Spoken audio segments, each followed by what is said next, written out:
नमस्कार, मैं हूं संजय शर्मा। आप देख रहे हैं 4 PM गुजरात। गुजरात लॉबी के लिए बड़ी बुरी खबर है। आंध्र प्रदेश के मुख्यमंत्री के बेटे नारा लोकेश बिहार पहुंच गए हैं। बिहार में नई तस्वीर बनने जा रही है। अगर बिहार हारे या जीते, लेकिन मोदी के सिंहासन पर कांटे बिछ सकते हैं। बिहार में क्या खेल होगा और क्या खेल होगा, उसके बाद भारतीय जनता पार्टी में बिहार क्यों डरा रहा है, इस तमाम मुद्दों पर मैंने दैनिक भास्कर के राजनीतिक संपादक केपी मलिक से बातचीत की है। सीधा ले चलता हूं आपको मलिक साहब के पास। आपसे रिक्वेस्ट है 4 PM गुजरात को सब्सक्राइब करें, ज्वाइन करें। चलते हैं मलिक साहब के पास। 4 PM न्यूज नेटवर्क में स्वागत है केपी मलिक साहब आपका। जी मुझे मजा आ धन्यवाद रहा संजय जी। है मुझे मजा आ रहा है कि लोग अब बिहार के चुनाव पे नहीं बात कर रहे हैं ज्यादा। अब लोगों ने ये चर्चा करना शुरू कर दी है कि अगर बिहार हार गए तो मोदी जी की कुर्सी बचेगी या नहीं बचेगी। मेरे को एक मित्र ने बताया कि दिल्ली में अब सट्टा इस बात का लग रहा है कि बिहार हारे तो मोदी को कुर्सी छोड़नी पड़ेगी, और कुछ लोग कह रहे हैं बिहार हारे या जीते मोदी की कुर्सी पे कोई असर नहीं पड़ेगा। लेकिन ये जो बिहार का कनेक्शन सीधा सीधा प्राइम मिनिस्टर की कुर्सी से जोड़ा जा रहा है। प्रधानमंत्री की कुर्सी तो बड़ी सुरक्षित टाइप की चल रही थी अब तक, भले वो बैसाखी पे हो, नायडू की और नीतीश की, लेकिन बड़े कॉन्फिडेंस में थे प्रधानमंत्री। ये जो पॉलिटिकल गलियारे में इतनी तेजी से चर्चा होने लगी, सट्टा लगने लगा इस बात पे कि दिल्ली बिहार हारे तो दिल्ली छोड़नी पड़ जाएगी। इन खबरों में कुछ सच्चाई है क्या, है क्यों ऐसी बातें? मैं फिलोसफी का स्टूडेंट रहा हूं, मैं वहां पे एक कहा पढ़ा जाता था कि धुआं वहीं होता है जहां आग होती है। तो ये कुछ कहानी है क्या, चर्चा क्या है बड़े साहब? कि आपसे ज्यादा अच्छा कोई नहीं बता पाएगा मुझे। नहीं संजय जी, मैंने आपने सोचा कि आप वहीं खत्म कर दोगे, लेकिन वो मेरा जुमला पकड़ लिया जो मैं बोलने वाला था कि चर्चा इसलिए है, कुछ ना कुछ है। और चर्चा तभी होती है, वही मैं बोलने वाला था कि आग तभी है जब धुआं कहीं निकल रहा है, तो कुछ ना कुछ है मामला। तो ऐसा नहीं है कि नहीं है और बड़ा है। और उसकी आगे की बात बता देता हूं आपको। नारा लोकेश पहुंच गए पटना। तो नारा लोकेश वोट डालने तो गए नहीं है। कौन है नारा लोकेश, ये भी बताने की जरूरत नहीं है आपको। तो जो है चंद्रबाबू नायडू ने अपने बेटे को भेजा है, अपने किसी नेता को नहीं भेजा। तो वो नारा लोकेश क्या टूरिज्म करने गए हैं या चुनाव देखने गए हैं? वो किस लिए गए हैं, आप दिमाग पे जोर डाल लीजिए। और उनकी मीटिंग हो रही है नीतीश बाबू से। इस चक्कर में भारतीय जनता पार्टी तो घबराई हुई है। पहला फेज का चुनाव जब से हुआ है, क्योंकि नीतीश कुमार के साथ जो इन्होंने किया, इसका अंदाजा भारतीय जनता पार्टी को दूर दूर तक नहीं था। जब हमने इसमें विश्लेषण करने की कोशिश करी, वहां के कुछ पत्रकारों से, कुछ जानकारों से जानने की बात करी कि भारतीय जनता पार्टी इतना बड़ा मूर्खतापूर्ण निर्णय कैसे ले सकती है कि नीतीश कुमार को इससे इस तरह बेइज्जत करे, नीतीश कुमार को इस तरह से वो मुख्यमंत्री पद का चुनाव में उम्मीदवार घोषित न करे, ऐसे कैसे कर सकती है। तो उनका कहना यह था कि भारतीय जनता पार्टी अपने कार्यकर्ताओं को मैसेज देने के लिए और उनका उत्साह बढ़ाने के लिए यह मैसेज दे रही थी कि इस बार भारतीय जनता पार्टी का अपना मुख्यमंत्री बनेगा, तो उनमें जोश आ जाए और वो भाग भाग के काम करें। इसलिए भारतीय जनता पार्टी ने जेडीयू को पीछे रख के, नीतीश कुमार को पीछे रख के भारतीय जनता पार्टी को आगे बढ़ाने का काम किया था। लेकिन भारतीय जनता पार्टी की हर चीज सीधी हो, भारतीय जनता पार्टी का हर फॉर्मूला पास हो जाए, ऐसा तो जरूरी नहीं है। भारतीय जनता पार्टी का तो फॉर्मूला फुस कर गया था, आपको याद हो 2024 के उत्तर प्रदेश के चुनाव में, राजस्थान के लोकसभा के चुनाव में, आपके सामने है। तो इसी तरह से ये जो मामला था, ये जो चक्रव्यूह चला था भारतीय जनता पार्टी ने बिहार में, इसमें भारतीय जनता पार्टी फेल हो गई। अब भारतीय जनता पार्टी ने आज जो नया जुमला चलाया है, जो नया र्यूमर फैलाने का काम किया भारतीय जनता पार्टी ने, वो ये है कि हमारी वीआईपी के जो सर्वे सर्वा हैं, जिनका नाम मुकेश सहनी है, मुकेश सहनी जी से भारतीय जनता पार्टी की बातचीत चल रही है। अब आप देखिए, आप अभी तो दूसरे चरण का मतदान हुआ नहीं है, सरकार बनने की बात आई नहीं है, और इन्होंने मुकेश सहनी को साध लिया है और तोड़फोड़ शुरू हो गई है। अरे भाई, एमएलए भी नहीं जीते, अभी तो रिजल्ट भी नहीं आया, वोट भी नहीं पड़ी। तो इस तरह का र्यूमर तो ये क्यों फैलाया गया, इसका मतलब क्या है? तो इसका मतलब ये है कि भारतीय जनता पार्टी बहुत ज्यादा हताश है, बहुत ज्यादा निराश है, बहुत ज्यादा घबराई हुई है। अब भारतीय जनता पार्टी को समझ नहीं आ रहा है कि वो क्या करे बिहार में। तो अब नया रास्ता भारतीय जनता पार्टी को दिखाई नहीं दे रहा, और जो जितने क्रांतिकारी नेता बिहार में थे भारतीय जनता पार्टी के, उनका तो कुछ अता पता है ही नहीं। और जो आजू बाजू जेडीयू के थे, उनको ये लगा कि यार हम इधर के रहे ना उधर के हैं, वो सनम बेवफा हो गए उनके। अब ये क्या करेंगे लल्लन सिंह, क्या होगा संजय झा का? भारतीय जनता पार्टी जीत नहीं रही है और नीतीश बाबू ने जो है लाठी उठा ली है, इनका क्या होगा? और एक जेल चले गए हैं वो क्रांतिकारी। तो इस तरह के जो लोग हैं संजय जी, नीतीश कुमार जी ग्राउंड पे बहुत बारीकी से एक एक चीज को देख रहे हैं, और वो देख रहे हैं, रिपोर्ट ले रहे हैं कि हम कहाँ पे किस स्थिति में है। जहां पे खुद उनका कैंडिडेट लड़ रहा है उसको वो उसकी रिपोर्ट ले रहे हैं, और जहां आरजेडी का कैंडिडेट लड़ रहा है उसकी रिपोर्ट ले रहे हैं। और उनको समझ में आ गया है कि हमारी अगर अंत में जान बचेगी तो हमें लालू की शरण में ही जाना पड़ेगा, वहीं हमारी जान बच सकती है, बाकी रास्ते सब बंद हो चुके हैं। ये नीतीश कुमार समझ चुके हैं, और उसी के गुना भाग में नीतीश कुमार लगे हुए हैं। नीतीश कुमार जो लगातार मीटिंगें कर रहे हैं, आप हैरानी होगी आपको ये जान के कि उसमें एंट्री बैन है संजय झा की और लल्लन सिंह की। और आप ही अगर इस तरह की स्थिति आ गई है तो नीतीश कुमार क्या कर रहे हैं? दूसरा, इधर जो मीटिंगें चल रही हैं, प्रधानमंत्री जी मीटिंग अलग ले रहे हैं, चाणक्य जी अलग मीटिंग ले रहे हैं, नड्डा जी अलग मीटिंग ले रहे हैं, मंथन चल रहा है भारतीय जनता पार्टी में कि अब इज्जत कैसे बताई जाए। क्योंकि जो जिस चिराग के भरोसे पे ये बिहार का भाजपा का चिराग जलाना चाहते थे, वो चिराग भी मध्यम चल रहा है, बहुत धीमी रफ्तार में चल रहा है, और कब बुझ जाएगा, कब उसकी लो आएगी, कब क्या होगा, उसका भी समझ में नहीं आ रहा। हमें नहीं लगता कि उसका आंकड़ा 3-4 से ऊपर जाने की स्थितियां हैं। अगर जितनी उसकी लोकसभा है, इतनी उसकी विधानसभा की सीटें आ जाएं तो बड़ी बात होगी, मुझे ऐसा लगता है। मलिक साहब, मुझे लगता है कि अमित शाह एक बहुत बड़ी गलती कर गए नीतीश को हल्का आंक के। नीतीश के बारे में दिल्ली की गोदी मीडिया ने तरह तरह की कहानियां चलाई। पार्लियामेंट के चुनाव से भी पहले कहानी चलाई कि नीतीश का तो गया मामला, नीतीश खत्म। और इस बार तो मैं देख रहा हूं पिछले कुछ महीनों से लगातार ये नीतीश बीमार है, नीतीश मानसिक रूप से अक्षम हो गए हैं। थे भी, मैं ये नहीं कह रहा बिल्कुल नहीं थे, कुछ याददाश्त पर असर पड़ सकता है, लेकिन पार्लियामेंट के चुनाव में जिस तरह नीतीश ने वापसी करी उसे बीजेपी को चौंका दिया। और भारतीय जनता पार्टी की निगाह बहुत दिनों से, अब से नहीं बहुत दिनों से, है कि नीतीश की पार्टी खत्म हो, नीतीश का राजनीतिक वनवास शुरू हो, तो नीतीश के वोट बैंक पर कब्जा किया जाए। क्योंकि लालू और नीतीश के रहते बीजेपी की दाल कभी बिहार में गली नहीं। या तो लालू पे सत्ता रही या नीतीश पे सत्ता रही, लेकिन कभी बीजेपी की एंट्री नहीं हो पाई। अब नीतीश कुमार को भी समझ में आ रहा होगा कि ये गोदी मीडिया के चैनल जो बिना हरेन जोशी के, बिना प्रधानमंत्री कार्यालय के शायद शूशु पॉटी भी नहीं करने जाते होंगे, वो अचानक नीतीश के बारे में कहानियां कहने लगे। नोएडा के एंकर एंकरियों के राग अलग अलग निकलने लगे। तो नीतीश को भी समझ में आ रहा होगा ये कहानियां, मुझे को मानसिक बीमार हूं, मैं अक्षम हूं, ये किसके कहने पे चलाई जा रही है। क्या लगता है इन कहानियों के बाद ही नीतीश ने अपने पैतरे चलने शुरू किए, अपनी लॉबिंग करना शुरू करी, और कहीं ना कहीं नीतीश के समर्थक जो बीजेपी के कैंडिडेट्स को हराने की बात करने लगे, ये चर्चा होने लगी कि बीजेपी की सीट कम आएंगी, नीतीश की ज्यादा आएंगी, तभी नीतीश मुख्यमंत्री बन पाएंगे। ये कहीं ना कहीं अमित शाह की गलती रही। अगर शुरू में ही नीतीश को मुख्यमंत्री का चेहरा घोषित कर दिया जाता, बाद में भले पलट जाते, बहुत बार पलटे हैं, कोई पहली बार तो है नहीं। भारतीय जनता पार्टी ने तो, नेताओं ने तो पलटने का इतिहास बना रखा है। मैंने शो किया था मोदी जी के झूठ पर, तो झूठ की कहानियां बाद में कहते थे वे विधायक दल के नेता तय नहीं हुए।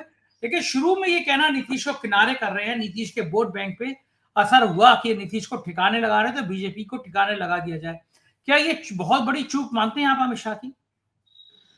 नहीं संजय जी, ये चूक तो हुई है, वो चूक हो गई है, लेकिन इस तरह की चीजें होंगी ये अमित शाह ने नहीं सोचा था। जैसा कि मैंने पहले ही कहा कि नीतीश शाह, अमित शाह जो है अपने कार्यकर्ताओं का हौसला बढ़ाना चाहते थे, इसलिए उन्होंने नीतीश कुमार को मुख्यमंत्री पद का उम्मीदवार घोषित नहीं किया। ये निश्चित तौर पे बात अब सामने आ चुकी है, लेकिन उनका ये फॉर्मूला फेल हो गया है। फॉर्मूले तो फेल होते हैं, जैसा कि हमने पीछे कहा कि यूपी में भी हो गया। तो उनका ये फॉर्मूला था, और उनको ये लगता था कि इससे जो भारतीय जनता पार्टी के कार्यकर्ता हैं, नेता हैं, भारतीय जनता पार्टी के वोटर हैं, उनमें एक हौसला आएगा और एक माहौल बन जाएगा। और वो माहौल को बनाने के लिए ही इन्होंने जो है पीके को भेजा था। अब पीके की जो तोप थी, वो पहले थोड़े दिन नीतीश कुमार के खिलाफ, आरजेडी के तेजस्वी यादव के खिलाफ चली, लेकिन जब वहां गोला दागने से कुछ असर हुआ ही नहीं, तो फिर वो तोप का मुंह इनका घूम गया भारतीय जनता पार्टी की तरफ को, और वहां तो तोप का गोला धड़ाधड़ असर कर रहा था, आवाज भी अच्छी आ रही थी बम भड़ाके की, चाहे वो सम्राट चौधरी हो, चाहे वो दूसरे लोग हो, जैसे उनको पेलने से आवाजें निकल रही थी, डिग्री फर्जी, फलाना फर्जी, घोटाले घुपले सब आ गए। नीतीश कुमार पे आप कितने वार करेंगे? संजय जी 20 साल का मुख्यमंत्री, और आज कुछ भी आप कहिए, नीतीश कुमार के ऊपर आज भी कोई गंभीर आरोप आप नहीं लगा सकते। देखिए, आज कोई भी मुख्यमंत्री 5 साल रहता है, 7 साल रहता है, तो आरोपों का लंबा चौड़ा एक वो दस्तावेज निकल आता है। आज भी नीतीश कुमार के ऊपर इस तरह, नीतीश कुमार का अपना एक सम्मान बिहार में उनकी जाति, उनके वर्ग में ही नहीं, सब वर्गों में है। और भारतीय जनता पार्टी इसी बात से घबरा रही है कि नीतीश कुमार को कैसे हम खत्म करें। नीतीश कुमार को गलती से भारतीय जनता पार्टी ने शिंदे समझ लिया कि उसको मसल देंगे, लेकिन नीतीश कुमार शिंदे नहीं है, उनका अपना एक असर है। इन्होंने नीतीश कुमार को राहुल गांधी की तर्ज पर पप्पू बनाने की कोशिश की, कभी कह रहे हैं वो बीमार है, कभी कह रहे हैं उनकी मानसिक स्थिति ठीक नहीं है, वो चुप रहे। नीतीश कुमार बोलते कम है, करते ज्यादा है, और भारतीय जनता पार्टी बोलती ज्यादा है, करती कम है। उसके नतीजे हमारे आपके सामने हैं। आपने कहा कि भारतीय जनता पार्टी सहज रूप से कर सकती थी कि नीतीश कुमार के नाम की घोषणा कर देती और उसके बाद पलट जाती, तो कोई क्या उखाड़ लेता। क्या किया नहीं है क्या इन्होंने वसुंधरा के साथ राजस्थान में? क्या किया नहीं है क्या इन्होंने मध्य प्रदेश में शिवराज चौहान के साथ? क्या किया नहीं है इन्होंने क्या छत्तीसगढ़ में रमन सिंह के साथ? क्या बाकी जगहों पर नहीं किया नहीं है इन्होंने दिल्ली में साहब सिंह के लड़के परवेश वर्मा के साथ और बाकी नेताओं के साथ? तो वही तो इनकी पुरानी फितरत है, इसमें कौन सी को नई बात है। लेकिन भारतीय जनता पार्टी के जो चाणक्य हैं, जो सर्वे सर्वा हैं और जो इनके क्रांतिकारी लोग हैं, उनके दिमाग में ये था कि भारतीय जनता पार्टी बिहार में अपने तरीके से सरकार बना लेगी, और कहीं अगर हम नीतीश का नाम करते हैं तो एंटी कॉम्बेंसी हो सकती है। इस नुकसान से बचने के लिए भारतीय जनता पार्टी अलग अपना मामला लाए। लेकिन भारतीय जनता पार्टी के सामने लोगों को जुमला देने के लिए कुछ नहीं था, क्योंकि जैसे ये कुछ जुमला देते थे, विकास का मुद्दा, फलाना मुद्दा, वो लोग पलट के सवाल पूछ रहे थे, भैया आप तो सत्ता में थे 10 साल से, कुछ दिया नहीं आपने। तो वहां ये फिर गिर जाते थे। फिर इन्होंने अपनी बंदूकें निकाली, कनपट्टी पे बंदूक रखना, कट्टा रखना है जी। अब वो भी नहीं कह सकते कि भैया वो आपका मंगलसूत्र छीन ले जाएंगे, तो उन्होंने दूसरा करा कि आपकी संपत्ति उठा ले जाएंगे। ये क्या करते हैं कि सब कुछ छोड़ छाड़ के जब सामना नहीं कर पा रहे हैं आप बिहार के मर्दों का, तो आप महिलाओं में घुस गए। अब महिलाओं में, बहन बेटियों में आपने जो है उनको भरमाने का, बरगलाने का आपने सिस्टम शुरू किया। आप खुलेआम पैसा उनको दे रहे हैं, रिश्वत दे रहे हैं, चुनाव आचार संहिता लगी हुई है और आप उनके खातों में पैसा डाल रहे हैं, और आप पूछ रहे हैं उनसे कि पैसा मिला कि नहीं मिला, जैसे आपने अपनी जेब से दिया हो। तो भारतीय जनता पार्टी चौतरफा गिर चुके हैं इन चीजों में। आप देखिए क्या जो भाषा यूज कर रहे हैं प्रधानमंत्री जी, वो प्रधानमंत्री के स्तर की भाषा है, वो प्रधानमंत्री पद की गरिमा बना रही है, ये आपको देखना होगा। और बाज तो ये हुआ कि आखिरी दिन प्रधानमंत्री जी ने अपनी रैली कैंसिल कर दी, प्रधानमंत्री जी गए नहीं, उनको क्या हो गया। तो ये बहुत सारी चीजें, ये क्या बहुत हुआ? सारी, ये बड़ी चर्चा हो गई कि ये इसका कारण क्या है, प्रधानमंत्री का क्या कारण हुआ? नहीं, प्रधानमंत्री जी जहां जहां जा रहे हैं वहां वहां भाजपा का बड़ा नुकसान कर रहे हैं, इसलिए हो सकता है कि प्रधानमंत्री जी को कहा हो कि सर आप रहने दीजिए, छोड़िए, बहुत हो गया। बहुत सारी चीजें हैं। और ये भी हो सकता है कि प्रधानमंत्री जी को लगा हो कि टाइम वेस्ट क्यों बिहार में किया जाए, दिल्ली में खतरा मंडरा रहा है। क्योंकि मैं तो पहले बोल चुका आपके यहाँ, पटना हिलेला तो दिल्ली ऑटोमेटिकली हिलेला। वो पटना एक बार हिलेगा तो ये 2 बार हिलेगा, पटना 4 बार हिलेगा तो दिल्ली 8 बार हिलेगा। तो खटाखट जब हिलना शुरू होगा तो दिल्ली को हिलने से कैसे रोका जाए, अब तो रणनीति इधर हो गई है। अब चर्चा बिहार के चुनाव पर नहीं हो रही है, चर्चा दिल्ली कैसे बचे इस पे हो रही है। मैंने आपको पहले ही कहा कि क्या गठबंधन 14 तारीख की शाम तक बचेगा कि नहीं बचेगा, नीतीश कुमार और भाजपा का। अरे भाई, नारा लोकेश किस लिए गए आप बता ही नहीं रहे। नारा लोकेश अभी से जाके किस लिए पटना में बैठे, ना तो उनकी वोट है पटना में, ना उनका कोई विधायक लड़ रहा है, ना कोई उनकी पार्टी लड़ रही है। तो क्या वो टूरिज्म पे गए हैं या पाटलिपुत्र देखने गए? नालंदा तो नहीं जा रहे हैं वो, या किसी गुरुद्वारे में तो नहीं जा रहे मत्था टेकने। तो किस लिए गए नारा लोकेश?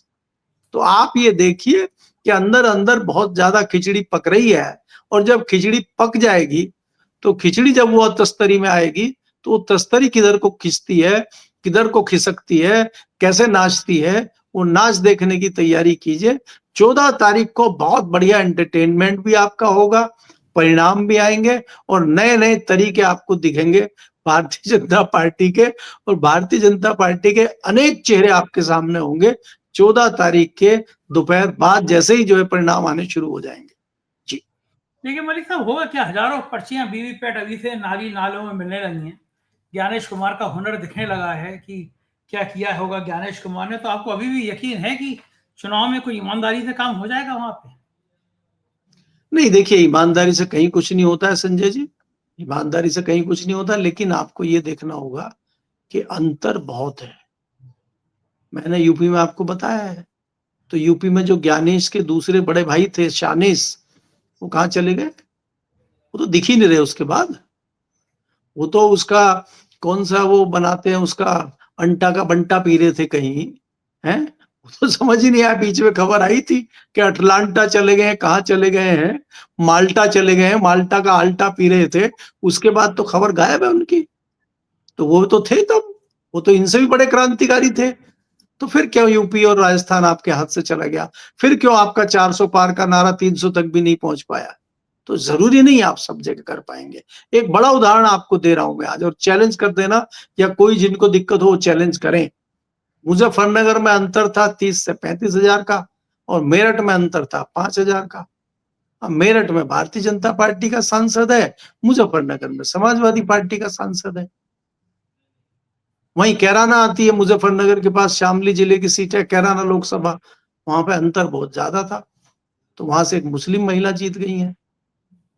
फिर क्या हुआ? सहारनपुर चले जाइए, वहां से कांग्रेस का सांसद जीत गया है। तो क्या ये भारतीय जनता पार्टी के जो लोग थे वहां कोई जादू मंत्र नहीं चला पा रहे थे क्या? या वहां पूजा में गंगा जल नहीं छिड़का गया था? तो ये कैसे हो गया? तो ये अब बिहार में नहीं होगा, इसकी क्या गारंटी है? तो इसलिए मैं कह रहा हूं कि जादू हर जगह नहीं चलता, लेकिन कई जगह चल भी जाता है। तो चला ना मेरठ में, तो इसलिए चलेगा भी कई जगह, लेकिन सब जगह चल जाएगा ऐसा नहीं है। भारतीय जनता पार्टी आज तीसरे नंबर के आने के लिए अपने आप को बरकरार रखने की लड़ाई बिहार में लड़ रही है, और क्या वो तीसरे नंबर पर बनी रहेगी कि नहीं बनी रहेगी, ये डाउट कई नेताओं को है। तो अब ये देखना है कि 14 तारीख को परिणाम क्या आते हैं संजय जी।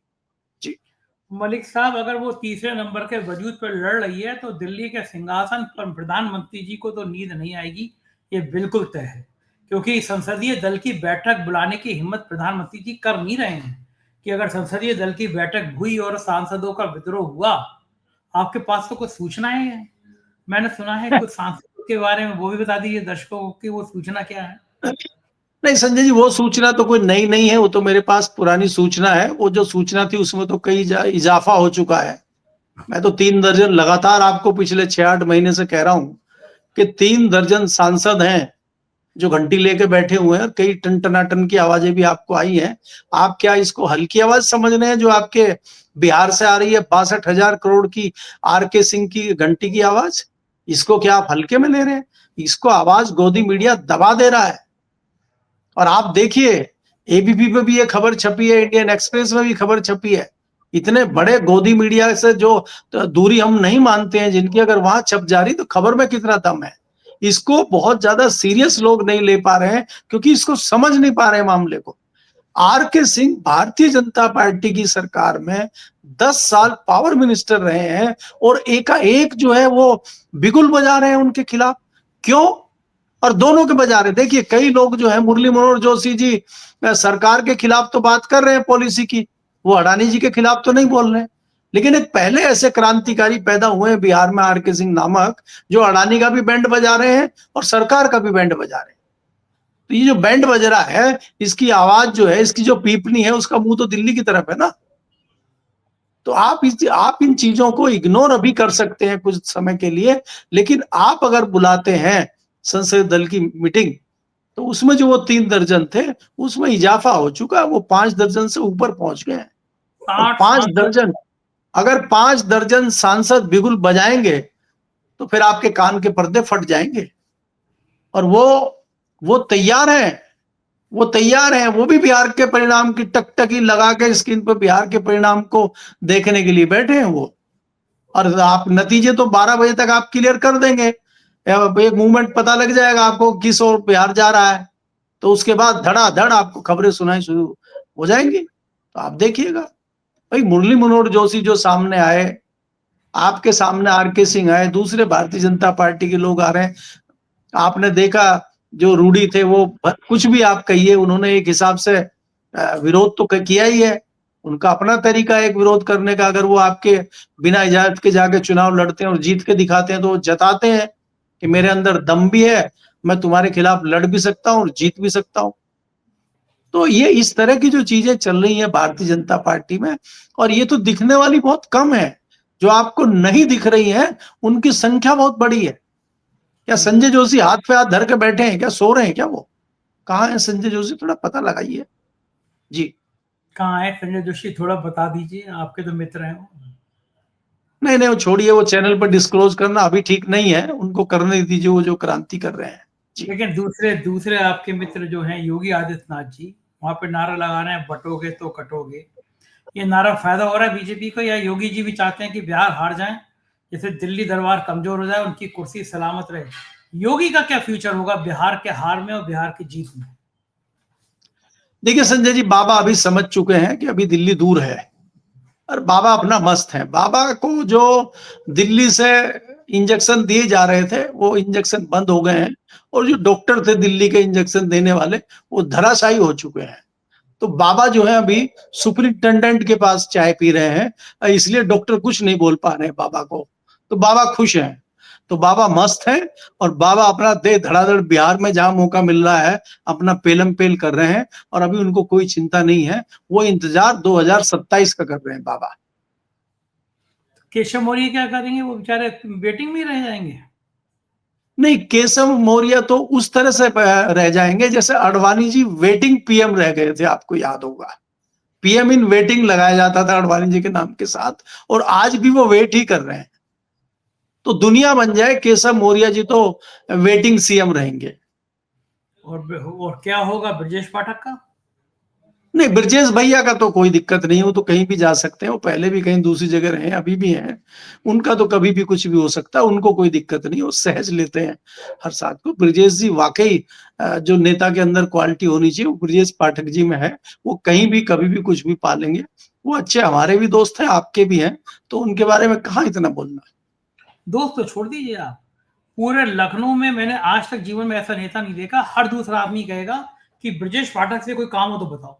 हर दूसरा हाँ, आदमी इतने कॉन्फिडेंस से कहेगा, और काम किसी का होगा नहीं। लेकिन ब्रजेश भैया उसके पैर भी छू लेंगे, ब्रजेश भैया उसके हाथ भी जोड़ लेंगे, भैया बताओ, काम बताओ, फोन भी उठा बिल्कुल। देंगे, फोन कह भी देंगे।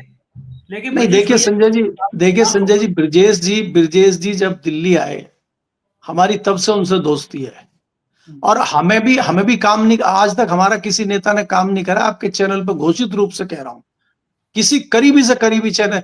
मेरा सबसे नजदीकी और सबसे ज्यादा रिश्ता अजीत सिंह जी के साथ रहा, और एक काम 20 साल में ना उन्होंने कराया ना मैंने करवाया उनसे, दावा करता हूं। दूसरी बात, ब्रजेश पाठक जी से मेरे रिश्ते तब से हैं जब वो दिल्ली आए थे, और कम से कम 15-18 साल या 20 साल तो हो गए होंगे, तब से मेरे रिश्ते हैं। उनके घर पे हमने खाना भी खाया, चाय भी पी है, बात भी होती है। और पिछले दिनों अब जैसे हम चैनल पे दवा दब बोल रहे हैं, बीच बीच में उनका फोन आता है, भैया प्रणाम, कोई काम तो नहीं है? अब वो हमें फोन कर रहे हैं, और कई हमारे दोस्त हैरान हो जाते हैं कि डिप्टी सीएम आपको फोन करके काम पूछ रहा है। तो देखिए, ये क्वालिटी तो उस आदमी के अंदर जो है, ये सब नेताओं में होती नहीं है संजय जी। इसके लिए तो आपको उनको धन्यवाद भी देना पड़ेगा। इसीलिए मैंने कहा कि जो क्वालिटी ब्रजेश पाठक में है, वो खाली किसी एक पार्टी से नहीं बंधे हुए हैं। वो कल को कांग्रेस में जाकर डिप्टी सीएम बन जाए या सीएम बन जाए, कौन सी को बड़ी बात है?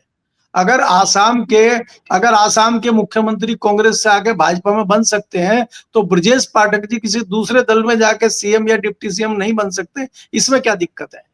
अब किसी ब्रजेश जी का फोन आए तो कहना भैया काम तो बता रहा हूँ, लेकिन शर्त में 2 लाख रुपए की शर्त भी लगा रहा हूँ, काम होगा नहीं मेरा।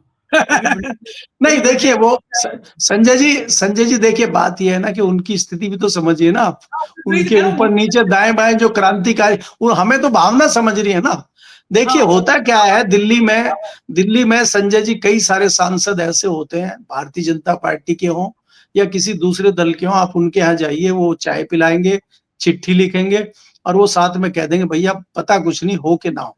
रेलवे का रिजर्वेशन तक नहीं होता है। कई मंत्रियों के यहाँ से चिट्ठी लिखवाइए आप रेलवे रिजर्वेशन की, और वो मंत्री खुद गारंटी नहीं लेगा। वो क्या भैया देखो मेरे उसमें कोई कमी हो तो बताओ, मैंने चिट्ठी लिख दी है, चाय पिला रहे हूँ, और उसको तुरंत क्लर्क को अपने बुलाएगा, चिट्ठी ये भेज के तुरंत रेल भवन डलवाओ जरा, इसको सब कर देगा। लेकिन उसमें उसकी गलती नहीं है ना। वो तो रेल मंत्री जी कौन है आप जान लीजिए, रेल मंत्री कौन है।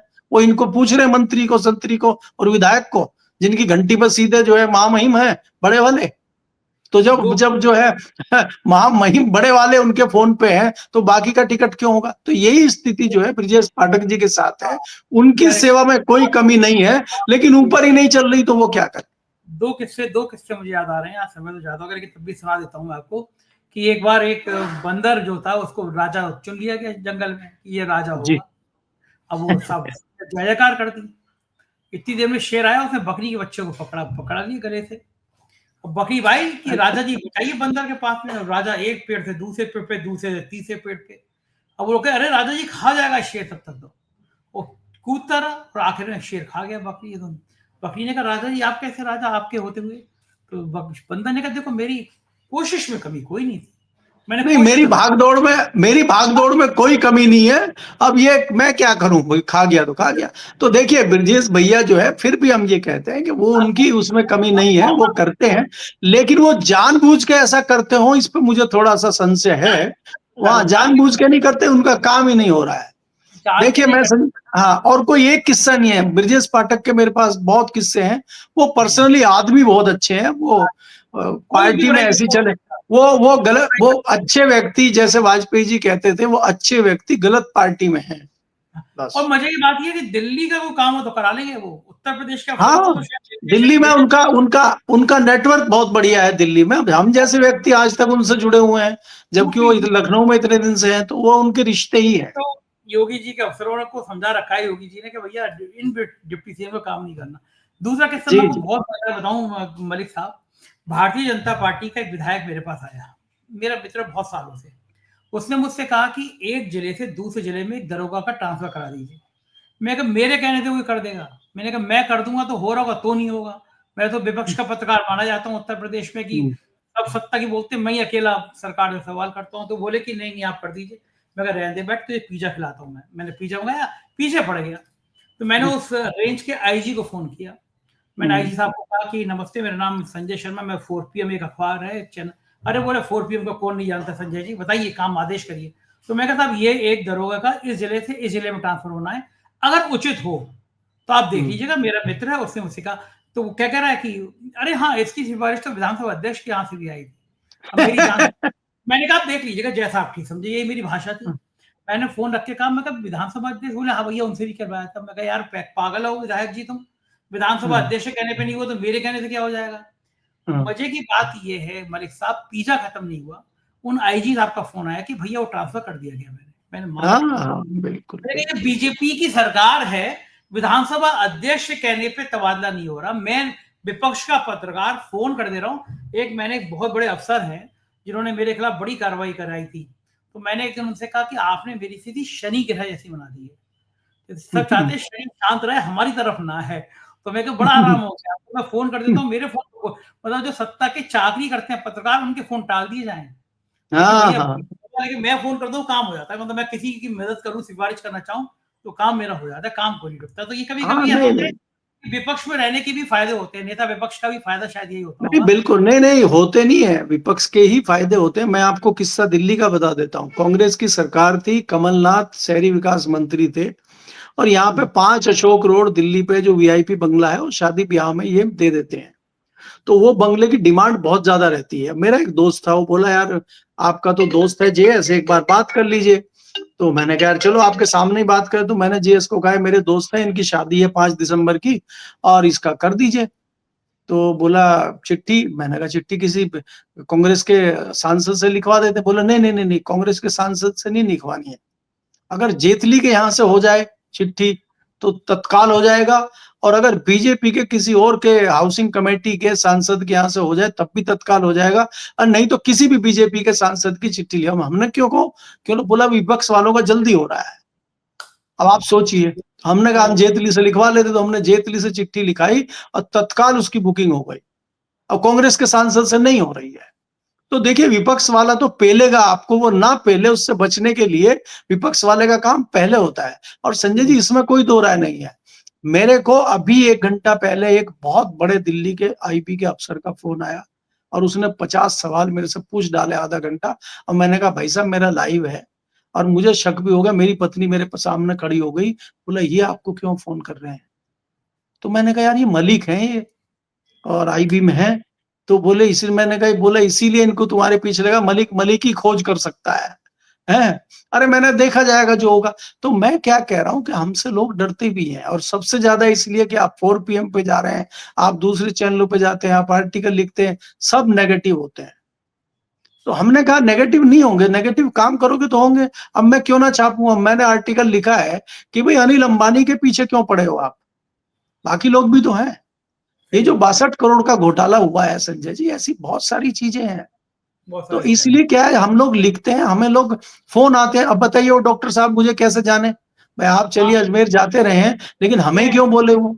और मेरे पास दिन में 4-5 फोन आते हैं ऐसे, अरे भैया आपका नंबर यहाँ से लिया वहां से लिया, बहुत बढ़िया बोल रहे बड़ा है ना वो। अच्छा अजमेर के बड़े बड़े बड़े डॉक्टर है डॉक्टर विनीत, और वो ऐसे जी जी और मैं बस गया, अजमेर जाता ही हर साल गया, तो वहाँ पे उनका मैसेज देख के फोन आया, तो हमारे जो खादे में भाई हमारे उनके संग गए, डॉक्टर साहब ने इतनी बड़ी सी फूलों की माला मतलब, और वहाँ पे क्लिनिक में गले लगा लिए डॉक्टर साहब ने यार पहले फिर मलिक साहब के हम बड़े दीवाने, मलिक साहब से बात करो। तो दूर दराज के इलाके में लोग इस तरह प्रशंसक मिल जाते हैं, बड़ा अच्छा लगता है। जी जी जी जी जी जी जी बिल्कुल। मुझे संजय, मैं मुंबई गया था भी, मेरे को पकड़ लिया वहां पे, उस पे एयरपोर्ट पे 3-4 लोगों ने पकड़ लिया, और वो राजस्थान के लोग थे। अरे बोला सर आप तो 4 PM पे बहुत बढ़िया आते हैं, और कई चैनल पे देखा ये वो, और मेरे वहां पे क्या राजस्थान में ग्रुप में मेरे बड़े मैसेज घूमते हैं, क्योंकि मैं थोड़ा सा कम्युनिटी के लिए भी लिखता हूं। मैंने आज पेल दिया, मैं आपको बताऊं, बस 1 मिनट में खत्म कर रहा हूं। आज क्या हो गया कि अभी मेरे ख्याल से 27 तारीख को यहाँ पे एक प्रतियोगिता कुश्ती की हो रही है बागपत में, और उसमें इन्होंने चीफ गेस्ट बना दिया ब्रजभूषण शरण सिंह को, और उसमें उसके दूसरे जो VIP बुलाए गए हैं वो पूर्व सांसद जो है सत्यपाल सिंह, उनको बुलाया गया है, और जाटों के फोटो लगे हुए हैं तमाम, और भाजपा के नेताओं के फोटो लगे। तो हमने कहा डूब मरो, जिस ब्रजभूषण शरण सिंह को आज तक गालियां दे रहे थे कि जाट समाज की बेटियों को बदनाम करने का काम, उनको हरेसमेंट करने का काम, सारे काम के लिए तुम ये ब्रजभूषण को आज उसको सम्मानित कर रहे हो, तुम्हें शर्म आनी चाहिए। मैंने लंबा चौड़ा फेसबुक पे पोस्ट लिख दिया। भाई साहब मेरे पास इतने फोन आ गए लोगों के, बोला मलिक साहब ये हिम्मत आप ही कर सकते हो, और उसका तो हिम्मत ही नहीं पड़ रही सत्यपाल सिंह का तो फोन करने की, उसके चमचों के फोन आ रहे हैं, अरे भैया हटा दीजिए ना, क्यों आप कर रहे हो? मैं कहा जो लग गया वो लग गया, वो हटेगा नहीं अब। ये चल रहा है भाई साहब। पहचान लीजिए मलिक साहब की। बहुत बहुत शुक्रिया मलिक साहब, थैंक यू, बहुत सारी बात की थी। केपी मलिक जी, पूरी बातचीत आपने सुनी, कैसी लगी बातचीत बताइएगा जरूर। शुक्रिया, थैंक यू।